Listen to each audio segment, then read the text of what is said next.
So I am gonna be doing a little weekly vlog. I haven't done one before. I have been kind of like taking some videos of things that I have been reading lately, kind of just to have like small snippets and maybe opinions as I'm reading a book, and also just a little bit of like what's happening in my life. And hope you enjoy. Forgive me if the quality of some of these videos is absolutely absolute crap. A lot of them I just filmed them on my phone, like, and I don't have a great phone, which I'm trying to get a better one. I just anyway, enjoy a little bit of my life. Hello, this is part of my weekly blog. So I was thinking I was gonna do a sort of like a TBR or to be read list that features prominently romantic novels. And why that? Because last year, while we were in a lockdown here in the UK, I did happen to binge watch a lot of YouTube videos of people buying historical romance novels online, and I went ahead and did the same myself. So I've got a few that I haven't even touched yet because I moved, I put them in a box and they're there. I'm gonna do an unboxing soon. Some of them I already took out of the box. It was a smaller box. It was this girl that was just selling like a thing like 7 historical romance novels, and they were pretty used. I would say, like, they weren't in like pristine state, but I love that. I actually really like books that look like they've been read and they look kind of old, and I feel like it has a little bit of magic, doesn't it? So right now I'm starting so right now I'm starting with a Johanna Lyndsey. It's called Say You Love Me. It doesn't have any setbacks or any step backs. I'm sorry. It probably has a lot of setbacks. It doesn't have any step backs. It's kind of like a bit of a traveling edition, and it's about this woman that sells herself in an auction because her family has gone out of money and she needs to she needs to make ends meet for her sister. So she kind of like puts herself on sale, and this one guy says, I am the highest bidder, bidder, BIDDER. I'm the highest bidder.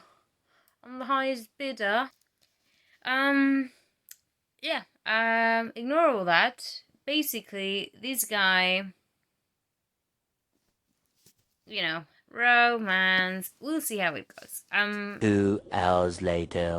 Okay, I'm upset. I'm getting upset right now with my book. I really hate when authors do these. Unacceptable!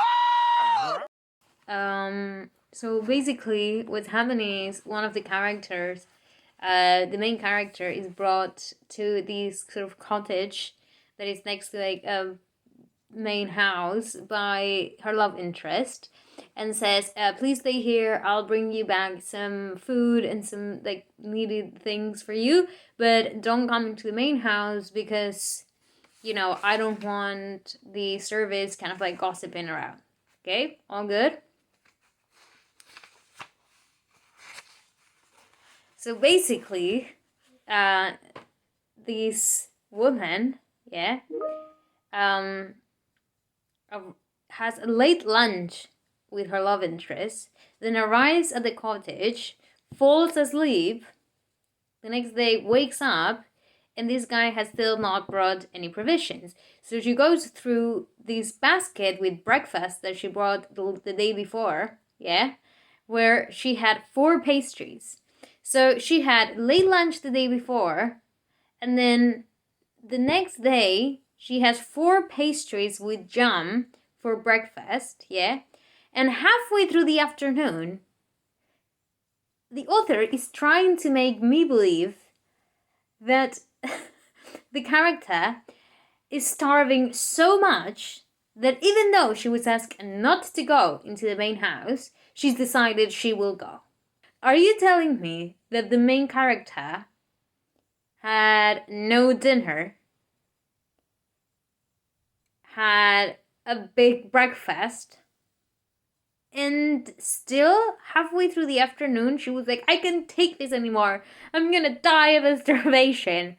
Like, no. Like, I hate when they do that. At least if you're gonna, give her a reason to actually go into the house and, like, say, like, F this, I don't care what this guy is saying, I'm gonna go anyway, I don't care if people talk about this love affair. Like, give me a good reason. Give me something I can buy. This is just, like...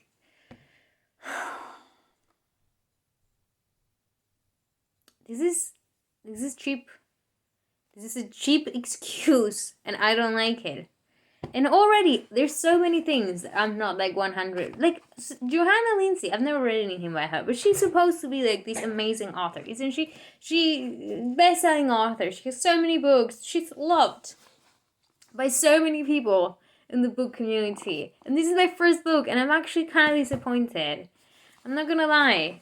I don't know if, like, I thought this was, like, a book on its own, but maybe it's, like a part of, like, a series, because in the first couple of chapters I got so much information about characters that I have not seen yet, that I don't think will appear. Like, precise information. Like, not just like, oh, blah blah is the father of blah blah, but like, remember that time when your father used to call our cousin this nickname and she didn't like it? Am I supposed to care? That girl was a one-time teenage drama queen. That the uncle of some secondary character calls his cousin A or B? Like, does that really add anything to the plot right now? I don't think it does. I'll continue reading.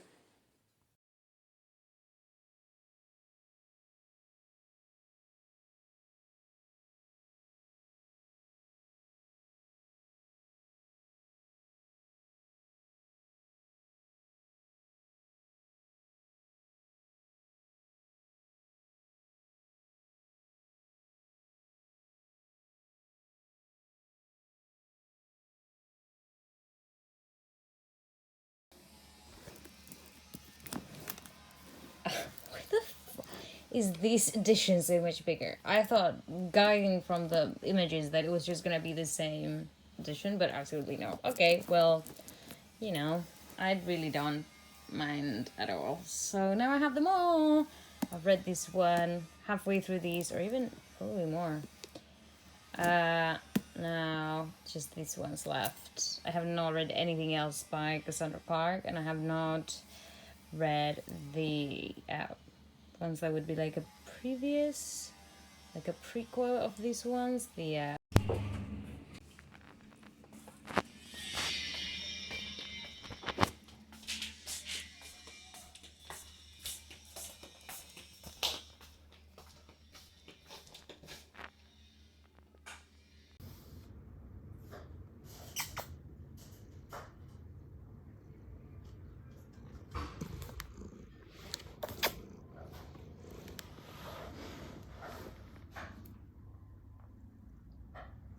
Hey, gato.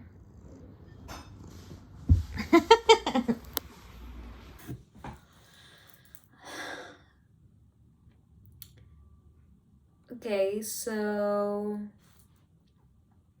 what the fuck?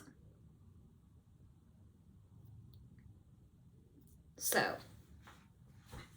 yesterday I finished reading City of Bones, the first book in the Mortal Instruments saga, whatever you guys want to call it.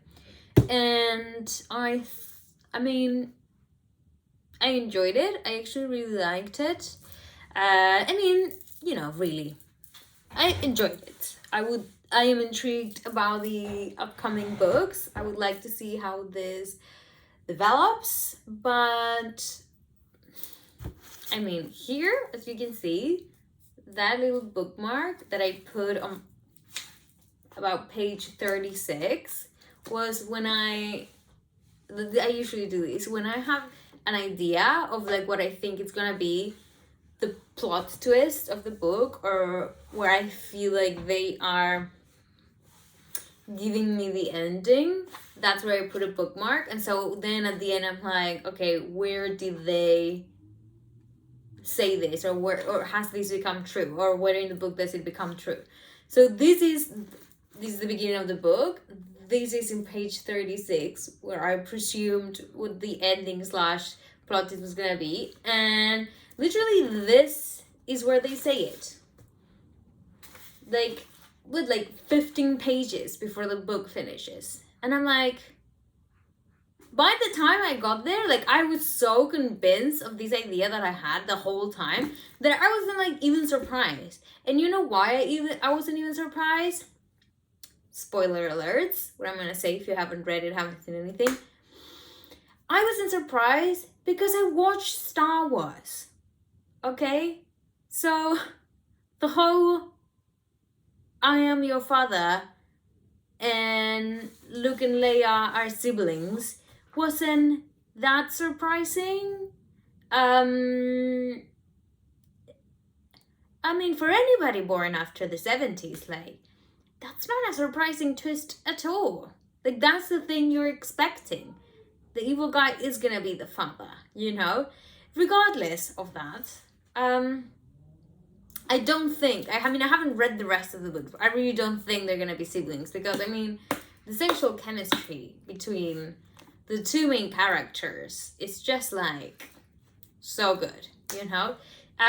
So I really don't think that they would do that, but by the end of this book, you know, I finished it, and it's like it finishes with them totally believing that they are brother and sister, you know? It's not like, oh, they don't have any doubts about it. I think it's the reader that has that has doubts about it. Anyway, I finished it and I thought, okay, so today I'm gonna watch the movie, because there's a movie from 2013 made with like Lily Collins and I think Jamie Bowen, and not me completely butchering his name for no reason, and the guy from Umbrella Academy, whose name I always forget, but I love him. I watched it and I mean, why? It was so frustrating because it started great. I really liked the casting. I thought they did a great job. I haven't been a big fan of Lily Collins throughout my life. Like, I know that some people are like hardcore fans, you know, in everything she's been. So like, it hasn't been my experience with her. Not because I haven't liked what she's done. I just haven't really followed her career much. But I thought she was great in this role, because in the book, the main character does come across a little bit annoying sometimes and a little bit mean. And it felt like Lily Collins really brought some, I don't know, some fragility and some vulnerability to the character that softened her a lot. And I felt like they really softened her character in the movie because everything happened so fast. Because there's a lot to cram into one movie. I thought, like, I don't know how they're gonna do it. It is a movie on the longer side. I think it's like a couple of hours, but you know, I thought there's a lot to cram in there. So I wasn't sure how they were gonna do it, and I felt like it was just strange. So with Lily Collins, I feel like they softened her character.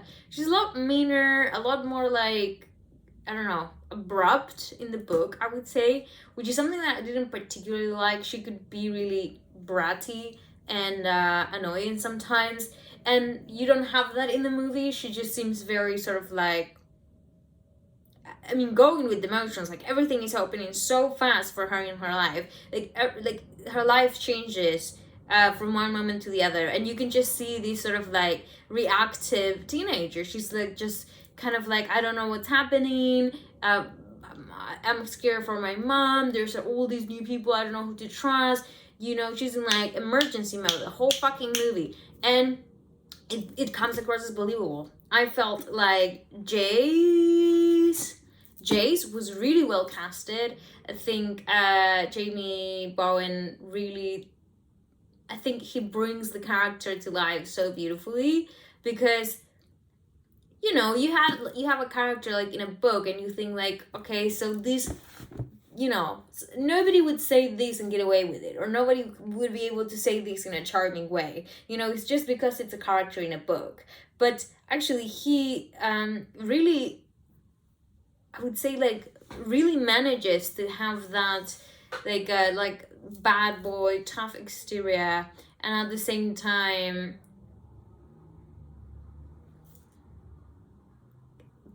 bring some softness and genuinity into this character, like some vulnerability that does not come across as easily in the book. Like, it takes him like a long time to showcase that in the book, but then in the movie it's like that happens a lot faster.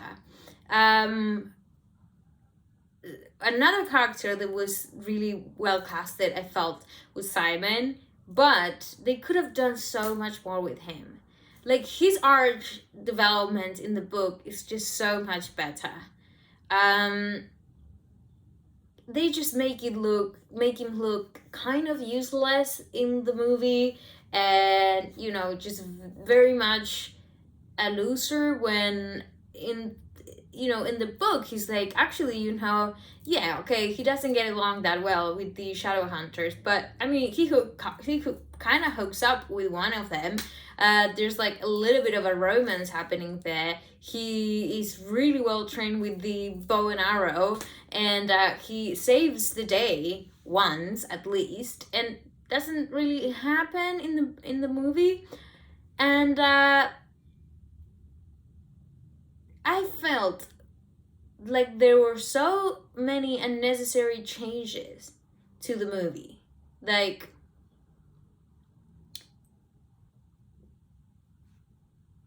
why?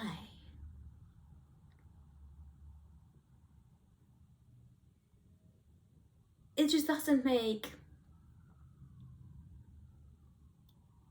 any sense that they would make those changes, because it doesn't really affect the running time of the film, and it affects the storyline massively. Like, they were obviously thinking of like doing a second and a third and a fourth. I don't know how many movies they were planning on doing, but they were planning on doing more movies. So the fact that it just kind of happens like, oh, we're just gonna just shove some changes here for apparently no reason.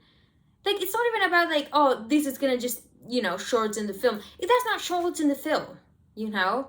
I actually do keep talking about these for the longest time, so I think I might just do a different video for that.